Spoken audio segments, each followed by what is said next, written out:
ഇന്ത്യയിലെ ഏറ്റവും മികച്ച യൂണിവേഴ്സിറ്റികളുടെ റാങ്കിംഗ് പ്രിപ്പയർ ചെയ്യുന്നത് ഇന്ത്യയുടെ വിദ്യാഭ്യാസ വകുപ്പ് തന്നെയാണ്, ഇന്ത്യയുടെ എഡ്യൂക്കേഷൻ മിനിസ്ട്രി. ആ റാങ്കിങ്ങിന് ഒരു പേരുണ്ട്, NIRF എന്നാ പറഞ്ഞത്, നാഷണൽ ഇൻസ്റ്റിറ്റ്യൂഷണൽ റാങ്കിംഗ് ഫ്രെയിംവർക്ക്. ഈ റാങ്കിംഗ് അനുസരിച്ച് ഇന്ത്യയിലെ ഏറ്റവും മികച്ച 10 യൂണിവേഴ്സിറ്റികൾ ഏതൊക്കെയാണെന്നാണ് നമ്മൾ ഈ വീഡിയോയിൽ പരിശോധിക്കുന്നത്. അതിൽ കേരളത്തിൽ നിന്ന് ഏതെങ്കിലും യൂണിവേഴ്സിറ്റി ഉൾപ്പെട്ടിട്ടുണ്ടോ എന്ന് നമ്മൾ ഈ വീഡിയോയിൽ നോക്കുന്നതായിരിക്കും. ഈ NIRFന്റെ റാങ്കിംഗ് അനുസരിച്ച് ഇന്ത്യയിലെ ഏറ്റവും മികച്ച യൂണിവേഴ്സിറ്റി എന്ന് പറയുന്നത് Indian institute of science Bangalore ആണ്. അത് കഴിഞ്ഞ കുറെ വർഷങ്ങളായിട്ട് അങ്ങനെ തന്നെയാണ്. ആ സ്ഥാനത്ത് നിന്ന് അവർ മാറി ഞാൻ കണ്ടിട്ടില്ല. ഇനി രണ്ടാം സ്ഥാനത്ത് വരുന്നത് ഡൽഹി ബേസ്ഡ് ആയിട്ടുള്ള JNU ആണ്, ജവഹർലാൽ നെഹ്റു യൂണിവേഴ്സിറ്റി ആണ്. അതും കഴിഞ്ഞ കുറെ വർഷങ്ങളായിട്ട് രണ്ടാം സ്ഥാനത്ത് തന്നെയാണ്. രണ്ടാം സ്ഥാനത്ത് നിന്ന് ഒന്നാം സ്ഥാനത്തുള്ള ഈ സ്ഥാപനങ്ങൾ മാറുന്ന കഴിഞ്ഞ കുറച്ചു കാലമായിട്ട് ഞാൻ കണ്ടിട്ടില്ല. ഇനി മൂന്നാം സ്ഥാനത്തെ യൂണിവേഴ്സിറ്റി ഇന്ത്യയിൽ ഏറ്റവും മികച്ച വീണ്ടും ഡൽഹി ബേസ്ഡ് ആണ്, ജാമിയ മിലിയ ഇസ്ലാമിയയാണ്. അപ്പോൾ നാലാം സ്ഥാനത്തെ യൂണിവേഴ്സിറ്റി ഏതാണെന്ന് നമുക്ക് നോക്കാം. നാലാമത്തെ യൂണിവേഴ്സിറ്റി എന്ന് പറയുന്നത് Manipal institute of higher education ആണ്. അത് കർണാടക ബേസ്ഡ് ആയിട്ടുള്ള ഒരു യൂണിവേഴ്സിറ്റി ആണെന്ന് ഈ വീഡിയോ കണ്ടുകൊണ്ടിരിക്കുന്നവർക്ക് എല്ലാവർക്കും അറിയാമായിരിക്കും.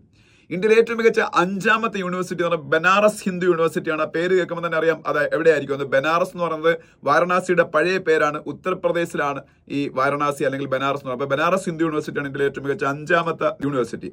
ഇനി ആറാമത്തെ ഇന്ത്യയിലെ ഏറ്റവും മികച്ച യൂണിവേഴ്സിറ്റി ഡൽഹി യൂണിവേഴ്സിറ്റിയാണ്. ആ പേര് തന്നെ ഉണ്ട്, അതും ഡൽഹിയിലാണ്, ഡൽഹി യൂണിവേഴ്സിറ്റി. ഇനി ഏഴാമത്തെ ഇന്ത്യയിലെ ഏറ്റവും മികച്ച യൂണിവേഴ്സിറ്റി എന്ന് പറയുന്നത് അമൃത വിശ്വപീഠം ആണ്. അമൃത വിശ്വപീഠം എന്ന് പറയുന്നത് കോയമ്പത്തൂരിലാണ്, അത് തമിഴ്നാട്ടിലാണെന്നും എല്ലാവർക്കും അറിയാവുന്ന കാര്യമാണ്. ഇന്ത്യയിലെ എട്ടാമത്തെ ഏറ്റവും മികച്ച യൂണിവേഴ്സിറ്റി അലിഗഡ് മുസ്ലിം യൂണിവേഴ്സിറ്റിയാണ്. അലിഗഡ് മുസ്ലിം യൂണിവേഴ്സിറ്റിയുടെ പേര് കേൾക്കുമ്പോൾ മനസ്സിലാവും അലിഗഡിലാണ് അത് നിൽക്കുന്നത്. അലിഗഡ് ഉത്തർപ്രദേശിലാണ്. ഒമ്പതാമത്തെ ഏറ്റവും മികച്ച യൂണിവേഴ്സിറ്റി ജാദവ്പൂർ യൂണിവേഴ്സിറ്റിയാണ്. ജാദവ്പൂർ യൂണിവേഴ്സിറ്റി എന്ന് പറയുന്നത് വെസ്റ്റ് ബംഗാളിലെ കൊൽക്കത്ത ബേസ്ഡ് ആയിട്ടുള്ള ഒരു യൂണിവേഴ്സിറ്റിയാണ്.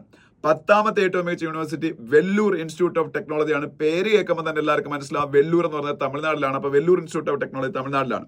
നമ്മൾ മനസ്സിലാക്കേണ്ട ഒരു കാര്യം എന്ന് വെച്ചാൽ ആദ്യത്തെ 10 യൂണിവേഴ്സിറ്റികളിൽ കേരളത്തിൽ നിന്ന് ഒന്നുപോലും ഉൾപ്പെട്ടില്ല എന്നുള്ളതാണ്.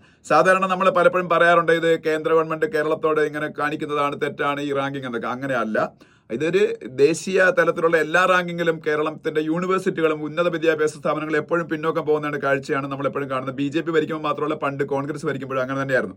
അതിന്റെ കാരണം മറ്റൊന്നുമല്ല, നമ്മൾ വിദ്യാഭ്യാസത്തിൽ മുൻപന്തിയിൽ നിൽക്കുന്നു എന്ന് പറയുമ്പോഴും നമ്മൾ യഥാർത്ഥത്തിൽ ഹൈസ്കൂൾ തലം വരെയുള്ള വിദ്യാഭ്യാസത്തിൽ മാത്രമാണ് മുന്നോട്ട് നിൽക്കുന്നത്.